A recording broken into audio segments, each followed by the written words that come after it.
What's up, guys? Today we are joined on the podcast by Dr. Ashdin of Strive to Move. Strive to Move is based out of Warren, New Jersey, and they also have an office in Gabriel Fitness and Performance in Berkeley Heights, New Jersey. That is where I'm currently working, which is how me and Dr. Ashdin crossed paths. Today we're going to talk all about strategies you can use at the gym or at home to guarantee that you're putting yourself in the best position, picking the right exercises for you. We're going to talk about couple different ways that you can address certain pains you might be having. And we're also going to talk a little bit about Ashdin's movie choices at the end. You might be a little surprised to find out what his favorite is. Okay. I apologize in advance. We did nerd out a little bit. So if you have any questions, definitely email me. I'll elaborate a little bit more, but I hope you enjoy it. So buckle up. Let's go.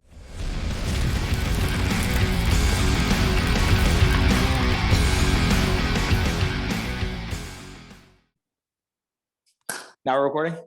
Okay, now we're recording. Man, Okay. we missed out on some quality stuff there. Adrenaline Shock's never going to know about me now. Shucks. Maybe they'll know about you now, so we'll see. Well, maybe. All right. Adrenaline Shock, sponsor me. So we got Ashdin on the podcast today. He's going to give you a little bit of an intro about himself and his time being a Florida man. And side note, I wish I was the real Florida man because he has a lot of fun. Best Google search out there. Has to be, without a doubt. When you just think of Florida, you just kind of shake your head and just be like, again, or you're just not surprised with the amount of weird shit that comes out of that state anymore. No. But like when Brian you see said, Florida, anything can follow. It should be, right? Like Brian said, my name is Ashdin Billimoria. I am a chiropractor here at Strive to Move, where one of our offices is located here in Gabriel Fitness. I am originally from the great state of Florida, and I've been living here in New Jersey for about 2 years now, which I'm not going to lie, the last month was kind of depressing. It was the first time I've seen that much snow in my life. I'm pretty sure that's the most time I've never seen the sun. It's crazy. I don't know how you guys deal with it, but yeah, I've been here 2 years now, and I'm enjoying living in New Jersey and what it has to offer. Hey, to be fair, this is like, it does happen every year, but it feels like we're in freaking Seattle. Like, yeah, it's been fucking gloomy every day in February. And I'm wondering if I should start taking vitamin D or something. I've never had to consider that thought before in my life, but the last few weeks I'm like, maybe I should, because I'm starting to feel a little moody and like kind of depressed. It's brutal. Dude, it's terrible. Like, I had to start doing vitamin D, game changer, but like, it was rough, man. One of my patients says he has like one of those headlamps or something in his house where he'll just lay under because just not having the sun really gets to him also. And I was like, oh, that's not a bad idea. I should get one of those LED lights and just lay under it. The problem is I don't get tan. I just get dark. So I'm already tan. Wow. I just get dark. At least I don't get sunburn. At least not that I know of. Hey, as long as you're getting that vitamin D hit. That's true. That is true. When a sponsor for one of those lamps hops on this amazing podcast, I'll send one your way. Please be sure to send me one, and I will market the shit out of it. I will market the fucking shit out of it. Sounds like a plan. All right. Yeah. So let's dive into the fun stuff. So I forget, did you call dibs on shoulders or hips? I'm open to talking about shoulders, back, hips, how we integrate working in the gym facility, whatever you want to ask, I will do my best to try and answer the question, have a conversation about it. That's a dangerous move, letting me have control of this conversation. But let's go ahead and guide it, baby. Let's see where we go. All right. So we're going to gear this towards like the average Joe, the working population, like anybody who's like pretty much stuck in a desk or on their computer for, we'll say 9 to 5, Monday through Friday. Okay, they may or may not have young children or taking care of their own parents, like a lot of lifestyle factors going into it. On average, what are some of the like usual injuries that you see on a daily basis? Overall, I would say, especially for the last year, just like you touched upon, people from sitting more so. I wouldn't even say sitting, just being overall sedentary, even more so the last year being stuck in homes. I've seen more back pain cases than my first year, more neck pain with symptoms going down the arm from just sitting in this hunched over position for hours in and out of the day. And then I've seen more, it's interesting, over the last, when stuff started opening back, more overuse injuries because people came back a little bit too quickly from being sedentary for so long. So I would say I've seen the gamut, and the overuse can be anything from shoulders, knees, foot and ankle. I mean, you name it. I've seen it from like an overuse standpoint, but I wouldn't even say it's probably more so the sedentary like lifestyle. And I think quarantine just enhanced that for people from sitting at home more, because I always like joke with my patients. It's funny. It's like, you actually don't realize how much you get up when you're actually in the office, whether you have to go into the bathroom, whether you're going to talk down to your coworker, you actually don't realize how much more you break up that monotony of sitting throughout the day. And then you're at home and you're sitting at your desk, you're like, holy shit, I've been here 9 hours already. Like, I haven't moved. And it's brutal. And it gets dangerous because then it just goes on and on and on like a vicious cycle. Yeah. Well, then you're faced with that question of like, do I do something about it, or do I just push through the pain? Which the latter is usually never a good idea. No. And usually we want to see people, we always say, before the wheels fall off, before something has been taken away from them. But unfortunately, it doesn't always work out that way. And people will literally wait till, I have one guy right now who I just started seeing, and he literally been a chronic cycle of back pain for 5 years. And now to the point where he's not working out in CrossFit right now because he's afraid of, his back's feeling better, but he's afraid of keeping going down that cycle. So now after 5 years, he's finally doing something about it, because he would rest, it would get better, rest and get better. But then he would always hurt himself again. It's a weird cycle that people, they wait till the very thing that they love to do is actually taken away before they take action. Yep. You see it all the time. Like, I know, like, especially in the younger population, it seems like, especially with our training staff, like everybody goes through the life cycle of like, we're power lifters. And then we figure out that you can't do that forever unless you have your boxes checked. And then we take a visit to you and then figure out what the hell is wrong. And then we come back to it and we're like, do these goals actually support what we're trying to do? Like, do I have to lift 500 pounds like off the ground, or can I do that in a slower time period, feeling better along the way? Or do I want it right now?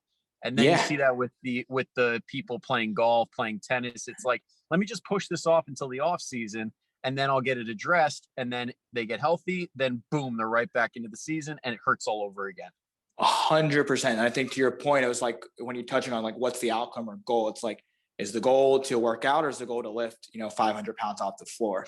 So we'll get people that will come in. I had one person that came in and she's like, I didn't want to come see you. Not me personally, but just anyone in general. She's like, I was being afraid of being told not to do something.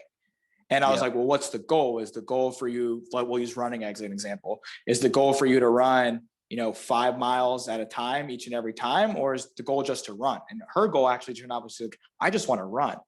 Okay, well, I can work with that. Like, as we start to grade you back into the load, into the fatigue and endurance, and build you back up, like, we can get your heart rate up some way, somehow, and then progress you back into running little by little.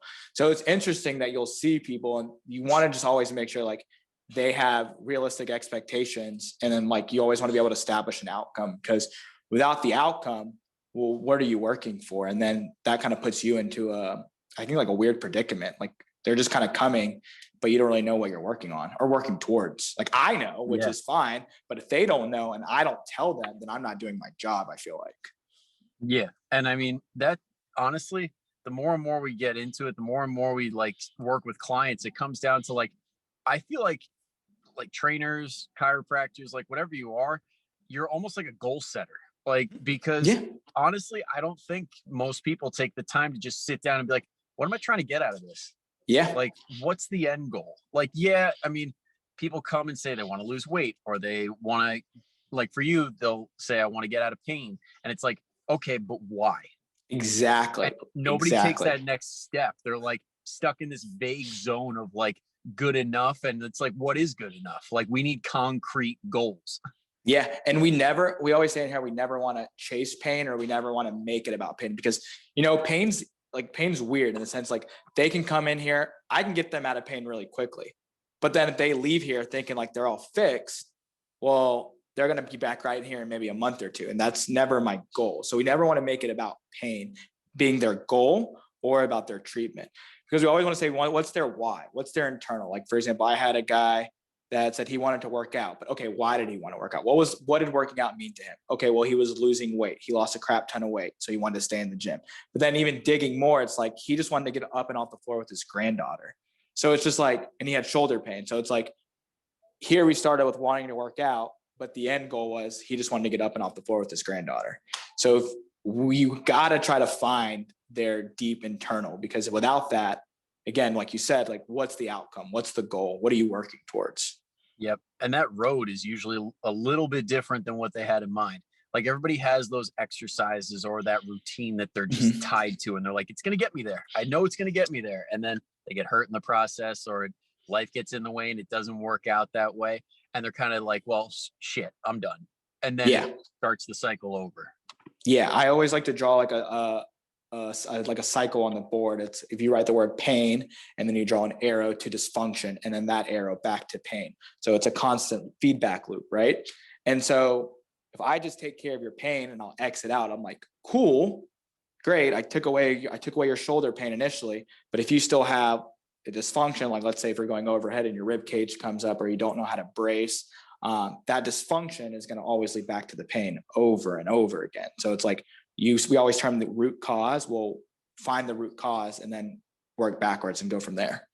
Exactly. And I'm glad you brought up overhead, because I kind of wanted to dive down that rabbit hole a little bit, because I know personally, like I would love to be able to push overhead, but the shoulders are just saying no, no, no.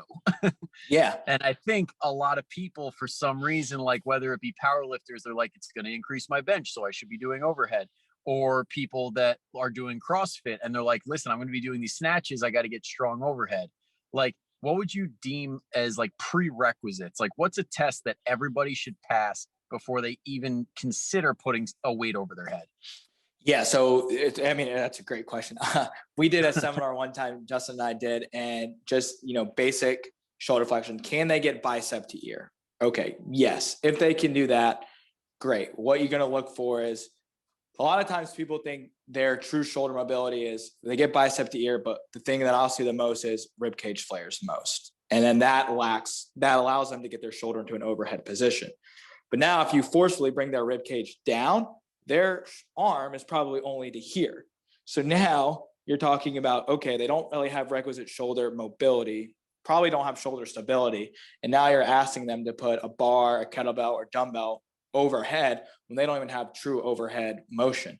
So that just leads you down a whole continuum. And then you can develop back pain because now you're in an unarched position, can't use your diaphragm. So just a trickle down effect from there. So I would say, to answer your question without going farther down that hole, would be, can they just get bicep to ear? And then from there, you can break it down farther and look at if they're compensating or not. Yeah. And I know, like, at least with my online clients, for sure, like I'll stick them against the wall and say, keep your butt, shoulders, head against the wall. Can you tap it keeping your arm straight? Like, that's a real simple at home, like just go up against the wall. Can you touch it keeping your arm straight with your fist? Yeah. And one that we'll do also, to take them from like a loaded position of standing, take gravity out of it, lay them on their back and see if they can do it. Yeah. It's the same thing that you're doing standing, just taking gravity out of the equation, see if they can do that. I guarantee they can't do it standing. Maybe I can say guarantee. If they can't do it standing, there's a chance they could do it on the floor, but at least that gives you another insight. Okay, now you're taking from a static loading position, you're deloading them and they can do it. Okay, now you kind of know what hole that you're going to take down, which would be a stability case. Yeah. Yeah. On our end, that would help a lot. But yeah. I'm in my head, I'm thinking of those people that are like on their own, left to their own devices. I mean, like that, both tests would be amazing to try out. Cause I mean, you could start on the ground, you check that box, boom, good.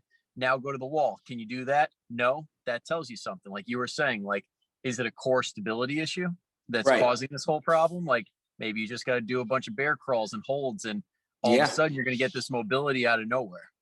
Maybe they lack popular scapular mechanics of upward rotation as they go arm overhead, but at least you can start, I always say, like, checking boxes off. And that's really what you want to be able to do, is like, can you just keep going systematically, test, retest, like find a dysfunction, put an intervention in place, retest. And then it's easy I found, like you said, for speaking to like online, like you do, like when we did telehealth, that was the easiest way for us to do it, because the transition for what we do in here is like, okay, what's your dysfunction?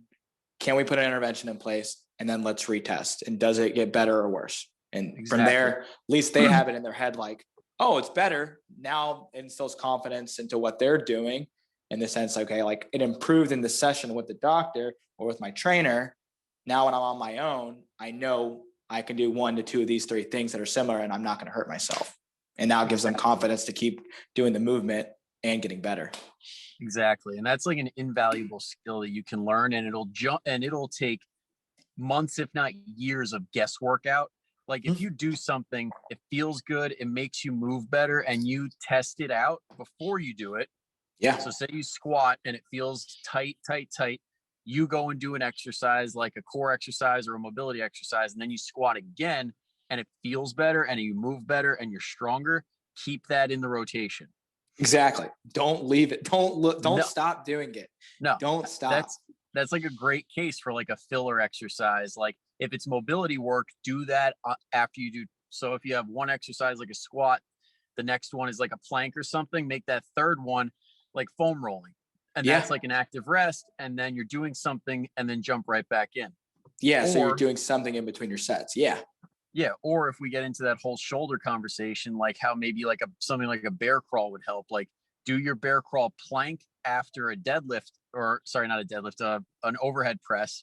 So you do that bear crawl hold for 30 seconds, then you go right into the press and boom, all of a sudden you get up there, you feel good, no limitations whatsoever. Keep that in the rotation.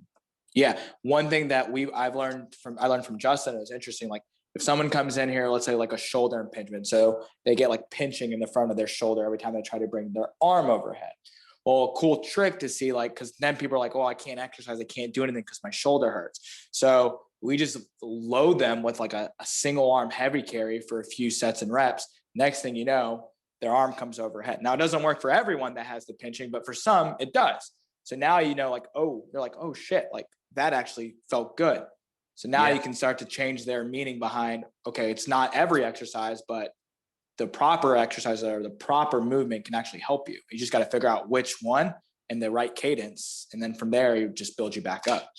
Yeah. I'm starting to fall in love more and more with loaded carries with like either overhead work or like overhead pull or something, because what most people don't realize is like when you're carrying something super duper heavy, if it's heavy enough, your traps kind of like shut off, not like completely, but like they get stretched out so they can't really contract, which is good because then your lat gets involved, everything surrounding your shoulder gets involved, and it feels amazing. Then when you go to do something overhead or like a press or a pull, like all of a sudden your trap is like asleep, which is what you want. And then everything feels fantastic. Yeah, it almost gives you that. These muscles wake up that are like, holy crap, I haven't been doing this work for so long because the trap takes over. Exactly. I always like to tell people, like, you know, upper trap and lower trap, they like constantly play like a tug of war with each other. But the problem with like overhead movement is you need lower trap to facilitate like the rocking back posterior tilt of the scap to allow scapward up rotation to get your arm overhead. And so with the loaded carry, it's great because like you said, the distraction mechanism of being so heavy, it's impossible for you to lift your shoulder up or shrug. So it forces all of your scapular stabilizers just to kick in, which is awesome. Yeah. And that's great. Oh, what were you going to say? Oh, I was just going to agree with you saying I love carries, like love them. Yeah. Yeah. For multiple reasons, but that's a great one. But that's also a good tell of if you're carrying enough weight. If you can shrug it too light. Yep. That's what I tell everyone when they come in. If you don't feel like you're going to, like, if you're carrying only one and you don't feel like you're about to fall over, not heavy enough. Exactly. That's the point. It has to be heavy enough for it to actually go into effect. Otherwise, you're not doing it right. Like exactly. And if you have one in each hand and you don't feel like your shoulders are about to fall out of their sockets, not heavy enough. No. Yeah. And it's just the way, the added benefit of that load super quickly, I think just provides like a reset to the body, like that it's craving onto this ability. So that forceful of the loaded carries just almost forces it to be like, oh shit, like this is here still. I know what I need these to work. And then it improves. And then from there, obviously you're not fixed, but now you at least know what rabbit hole to go down. Yeah. Yeah. Before we turn this into a love letter to carries, because we could definitely come up I with could a keep thousand going if you reasons want. to start to keep doing loaded carries. But I remember earlier you mentioned the neck, elbow, like shoulder area. I wanted to talk a little bit about that because I know personally, like in the warm-ups, I've been kind of like trying to incorporate like pivots with the head, trying to make some circles like to establish that mobility. Because I think, like, correct me if I'm wrong, like if people aren't consistently like exploring that range of motion, putting themselves in a situation where they have to turn their head and they're not just moving their whole body as one, like they lose that range of motion. And then that can cause issues down the road, like the shoulder, elbow stuff. Yeah. No, 100%. To your point, like essentially we'll see people who are like, I had a guy who's like in his maybe like late 60s, but to your point, he became so stiff just because he stopped understanding how to move his neck in isolation, whether it's rotation, whether it's retraction and extension. I mean, most people are limited in extension right where the neck meets the mid back, so your CT junction area. So they get locked up through there. Now, when they look up toward the ceiling, they start like hinging or moving through their mid cervical spine. And that's when you start to see a lot of the symptoms go into the shoulder, the elbow, into the hand.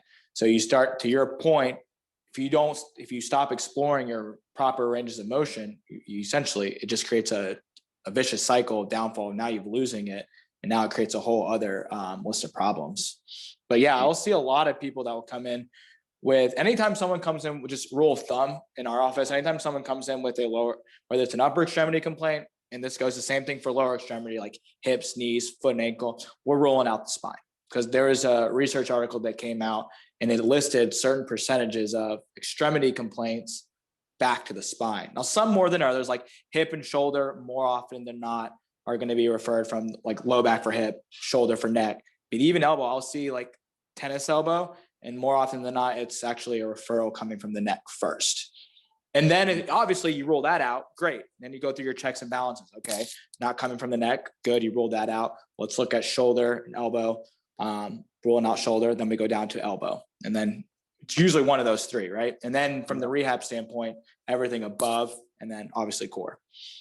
Yeah, and it kind of gets into like a little bit of like the joint by joint approach. Like, if anybody's listening to this, just Google joint by joint approach. And I'm pretty sure it was Gray Cook and Mike Boyle together. Mike Boyle, yep. Yeah, they both kind of like made it popular.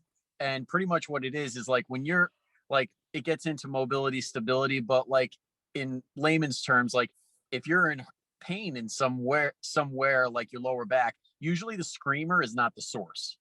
Exactly. 100%. Yes. That's why, like, when people start like hugging their knee, twisting, and like trying to stretch out their low back, it feels good in the moment, but long term, it does nothing, if not hurts you in the long run.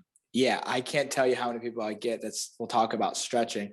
And I always just joke around, if stretching would have worked for them by now, it would have worked. Like your hip flexor is still tight. And you can tell you how many times people tell me I bang out hip, but they don't know. So I'm not like trying to make them feel bad or dumb or anything. Like they just don't know, but they just constantly will stretch their hip flexor. And it's like, well, it's probably not the problem.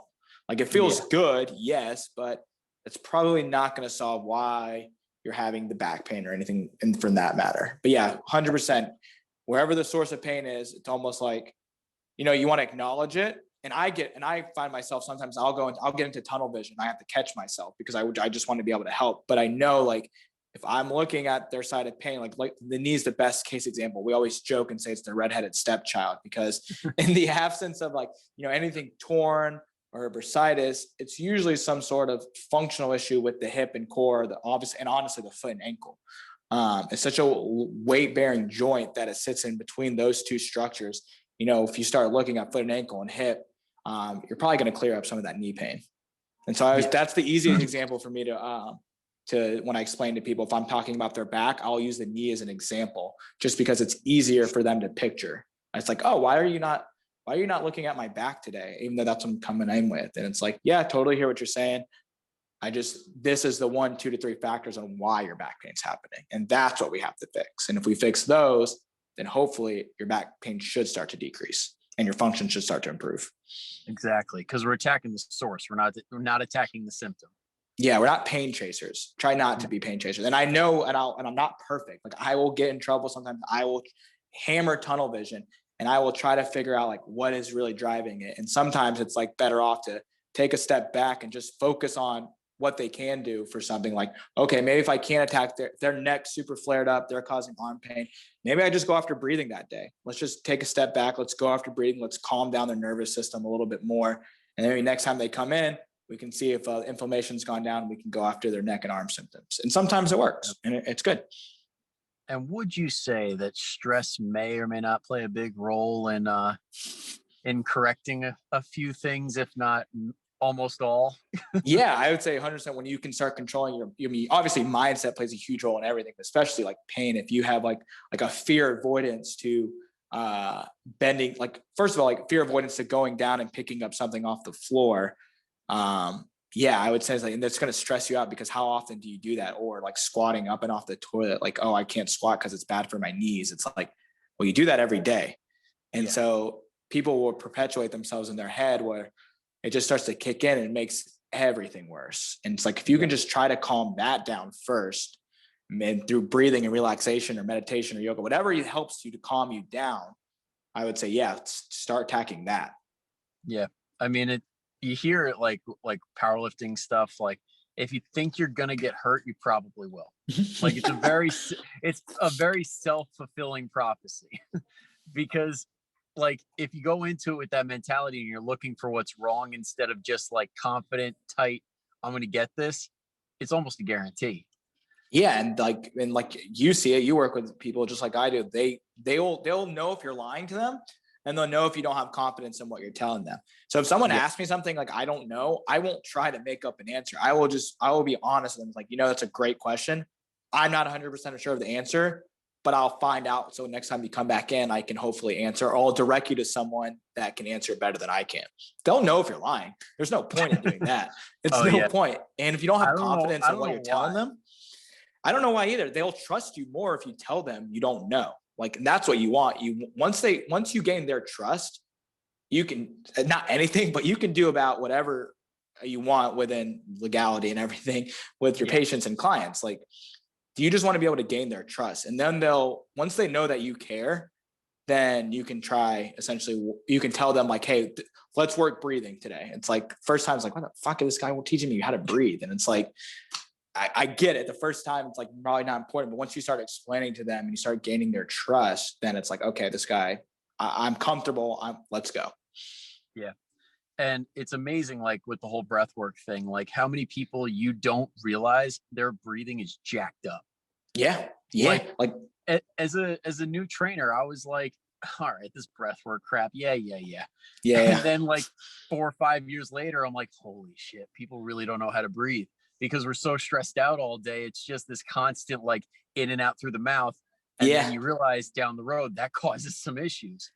Man, I can't tell you how many things, like, well, everyone that comes in here, I'll teach the breathing. I just believe it's a foundation. It's a foundational movement pattern in my head. Like teaching someone how to actually engage their diaphragm to generate intra-abdominal pressure for their core is so vitally important for any sort of movement. But to talk about stress specifically, like I will have specifically, females in their 40s who always have come in with like tight necks, tight traps. And they say like, I get massages all the time, but like, I don't understand why it's not working. Well, it's not that your muscles are tight for a reason. You don't know how to breathe properly. You're using your your secondary accessory muscles of respiration to breathe instead of actually using your primary. And now you're just in that chronic state of chest breathing. And it just, and those secondary muscles, like for those people that don't know, it's like pretty much like your like upper pec, traps. And your lats. Yes. Like upper traps, pecs. This whole area. And all these neck muscles. Yeah. This whole area right here. And you'll see them. Instead of that top of your belly that should be doing the whole job. Yeah. So like your belly, your sides, and your back. And then you'll see these people, same thing. Now you want to relate it to like in the gym. If they're trying to deadlift, like, and now you put them in like a former fat blast class that you guys would have, or like a HIIT class, Orange Theory, and they're just chronically, and like they're working twice as hard because they're just trying to get so much oxygen, but now they're just over recruiting through here. And to bring it full circle, when you exhaust those muscles through like cardio style stuff, that's when you start seeing range of motion die down a little bit, because these muscles that are supposed to be doing the job are exhausted. So if you were able to get overhead in a CrossFit class in the first 2 rounds and you're making your way into 3 and 4 and your lats are trashed, they're not going to be able to support you overhead because there's no gas left in the tank. Exactly. And then all of a sudden that bar starts drifting forward on you a little bit. And all of a sudden you can't get your snatches, you can't get those. And you're like, what the hell happened? Yeah. And just like, and now like to your point, that just goes back to breathing. So they're probably thinking like, oh, no, I don't have shoulder mobility. Oh, well, like my mid back is stiff, and oh, my ankles are, I don't like ankle range of motion. It's like, yeah, maybe all that is definitely contributing, but like you go back and attack what you meant, like we said, like the root cause, it's like, okay, well, it goes back to the breathing. Yeah. And understanding, people will tell me, it's like, oh, I just have to breathe, or I just have to do a core exercise. It's like, yes, but it's almost, there's a skill part to it. It's like, cool, I can teach you how to breathe on the table, but now if I'm going to go put you under a barbell, whether it's either shoulder to overhead or if it's a deadlift, there's not a chance in hell you're going to be able to do that. Maybe once you can, but repetitively in a workout, not a chance. So you have to build in skills, motor skills learning or motor skills acquisition to almost feed that to make it subconscious. Because at the end of the day, you don't want them to think as much during the workouts either. Like, and you tell me if I'm wrong, like you just want them to actually like understand what they're doing and be able to actually do it without thinking like, okay, maybe inhale here first. Okay, now I'm inhaling, feel my stomach expand. I'm going to exhale the top. It's like, you know, at one point they're here for a training effect, but obviously it has to be safe and efficient. Yeah. I tell people all the time, like just how you were saying, like if you have a checklist in your head of 10 things that your trainer told you or that your chiropractor or PT told you, and you're running through that list every single time, there's going to be a strength limit that you can get to before the bar just isn't going to go up because you're so crowded up here. By that last set or second to last set, it should just be get tight and go. Yeah, like 100%. If you don't have that stuff dialed down, you're putting yourself at risk. And then you turn into one of these people that's like, I think I'm going to get hurt if I don't do this stuff. And boom, you get hurt.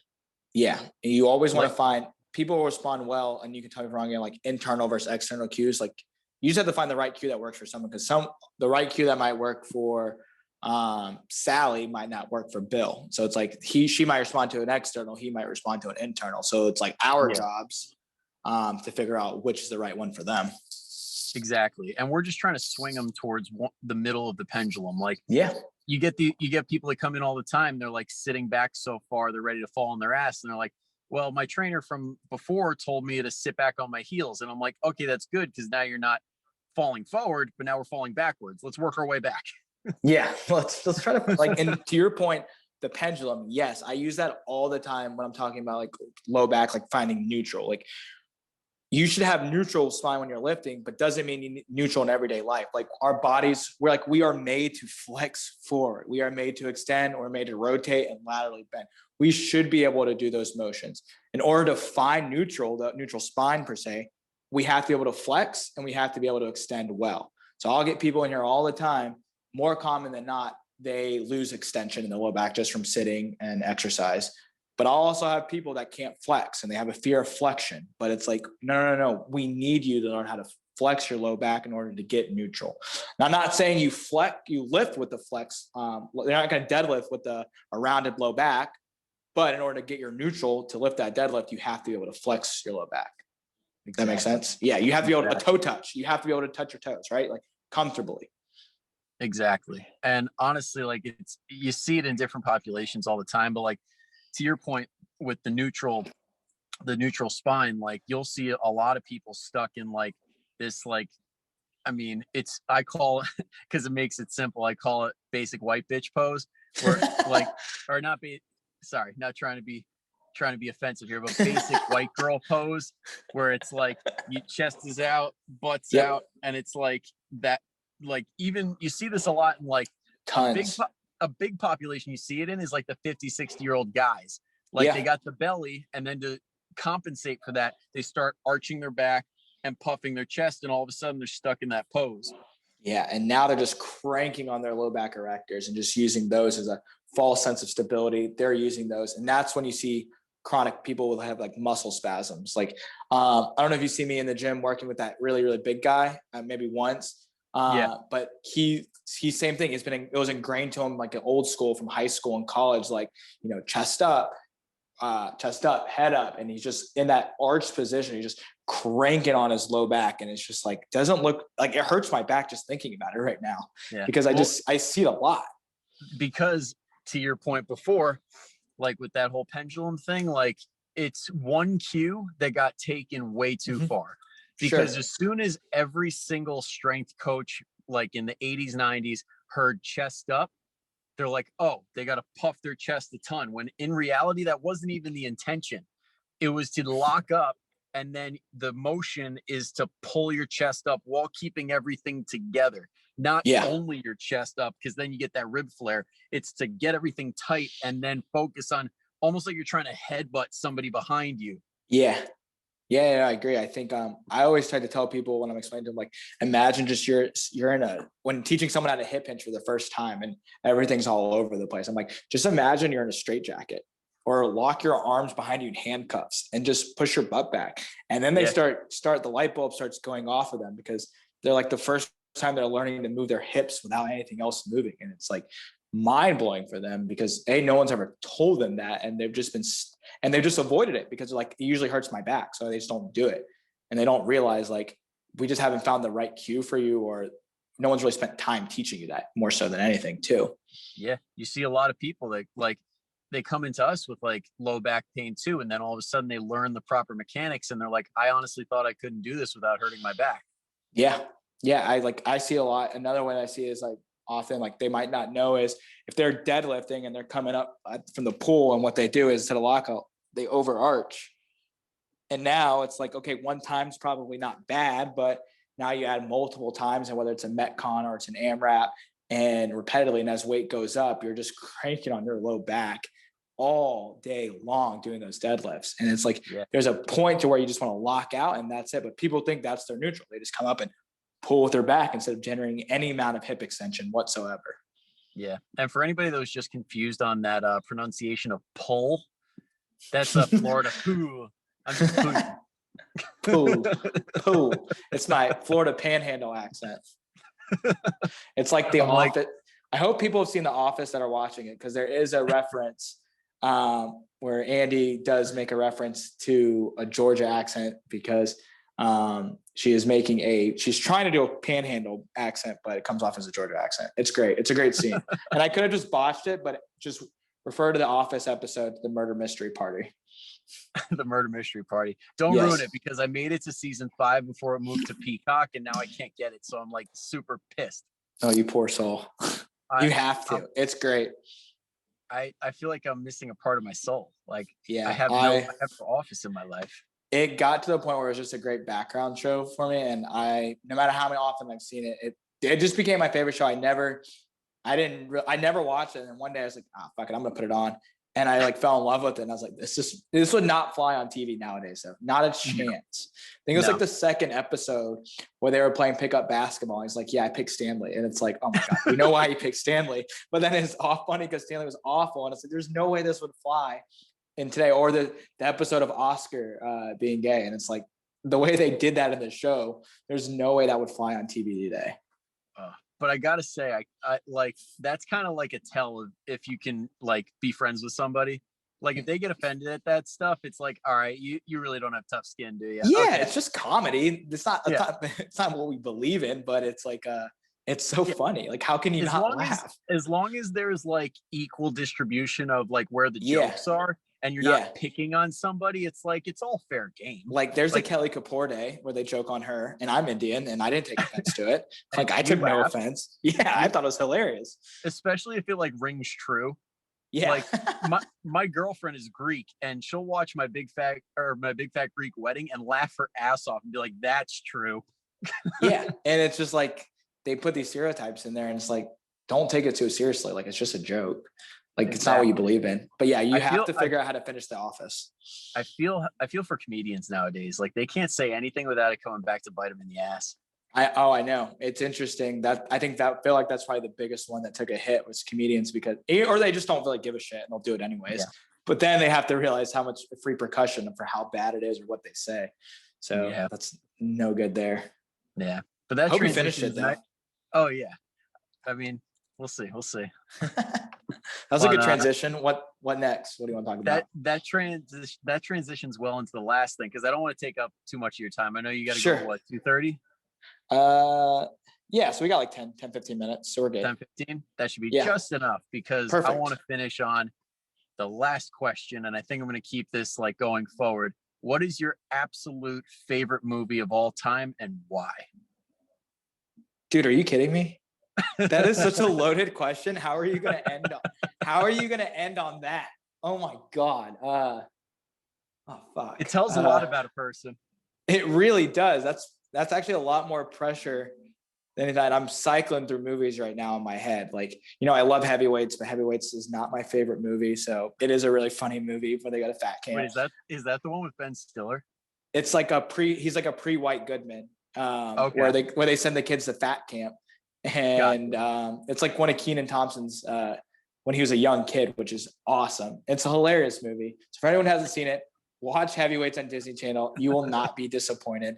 And then go watch Dodgeball and tell me Tony Perkis and White Goodman are not the same people. And you're lying if you say they're not. I really like Dodgeball a lot. What'd Justin say? What was his favorite movie? I forgot to ask him. This is like the first time ever, but I want to keep this going forward. Oh, so I'm really trying to set the bar high now, aren't I? I mean, I could start you off with mine and then maybe that'll give you a framework. Okay, sure. Okay. My favorite of all time is Braveheart. Okay. Because it pretty much like you got to clear your schedule for it. Like you're 100% committed to 3 hours of greatness. And I feel like it checks all the boxes. Like there's comedy, there's war, there's love, and you just have a little bit of everything. And I could honestly, like, if it's on TV, I'll always put it on, like above all else. That's all right. See, that's a solid answer there. That is a very solid answer. So yeah, I'm still cycling through mine. Dodgeball, old school.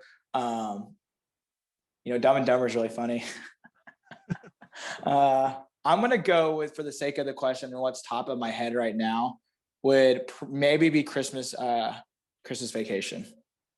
Oh, okay. Throwback. Not my favorite, but it was the most recent funny, or one of my favorites that I watched recently. Well, not recently, but at Christmas. If I had to pick after that, I'm going to go Dodgeball. I think it's just absolutely hilarious. I love Ben Stiller. I think Ben Stiller is downright hilarious. Dude, or Wedding Crashers with Vince Vaughn. Oh, that is a very funny movie too.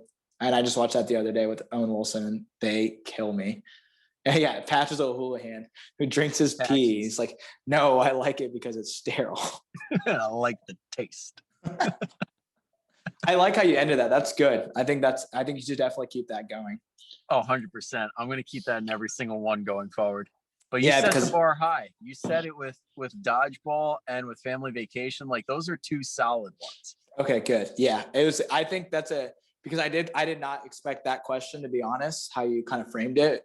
And I'm glad you framed it that way because and then he asked me the favorite movie and I thought it was pretty funny. Just snuck it in there. Just slide it. What is it? Jim Carrey, like a glove. Fits like a glove. Like a glove. Oh God, that's fucking great. How many of these have you done of these so far in your podcast? You're number 10. You're the that's official awesome, double-digit guy. That's awesome, man. That's really cool. You publish 2-3 a week? You're trying, you said? What's that? Are you trying to publish? You said 2 or 3 a week. You're trying to do? Yeah, 2 to 3. Got to get back on the solo game though, because those are fun just to like rant and work thoughts out. Yeah, it's like 100% to your point. It's almost like your thoughts, you build them up so much in here. You got to get them out either on paper or on video. So I think for you it works well for video. For me, it's paper, but 100%. Something's got to leave this head.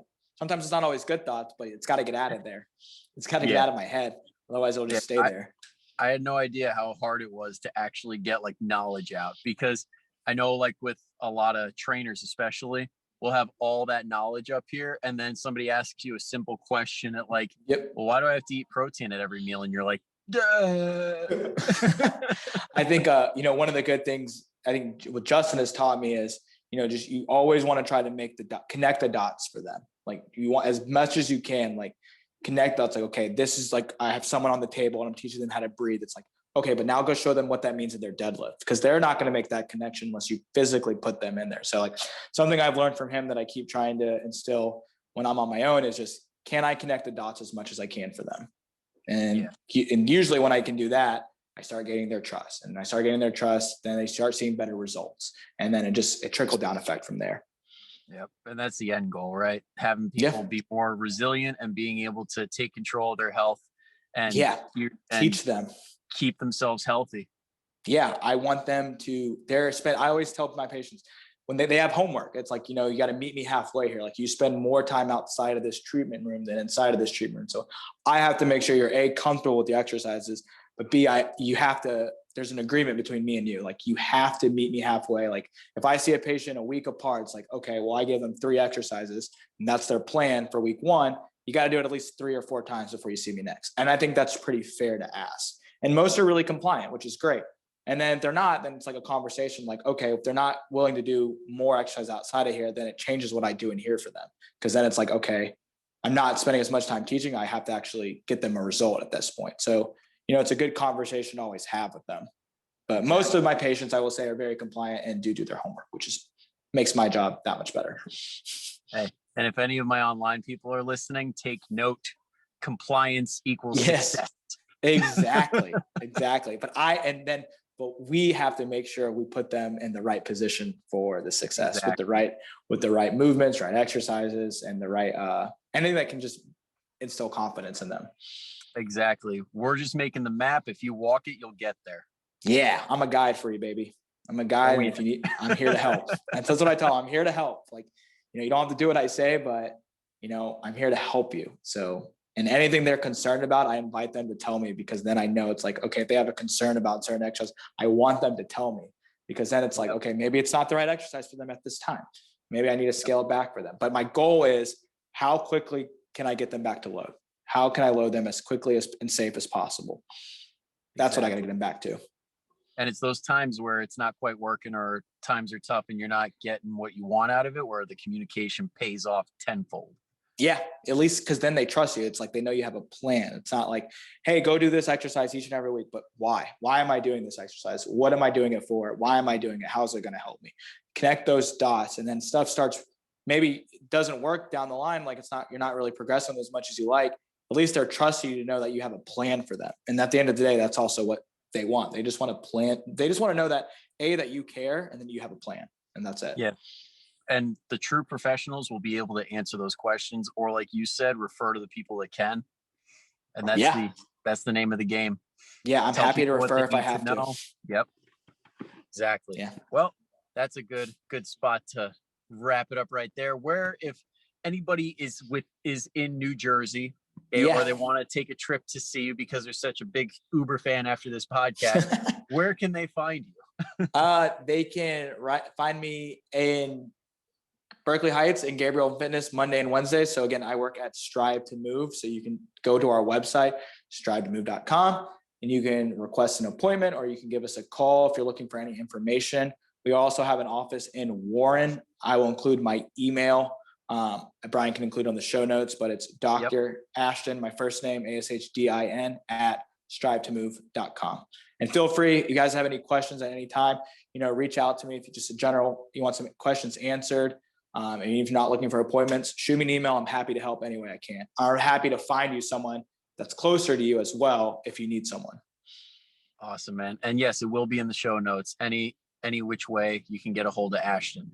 If you want to get in contact with me, Coach Fitzz, Coach FITZZ, pretty much everywhere. So, Brian, thanks for having me, man. I really appreciate it. And I would 100% be down to do this again sometime.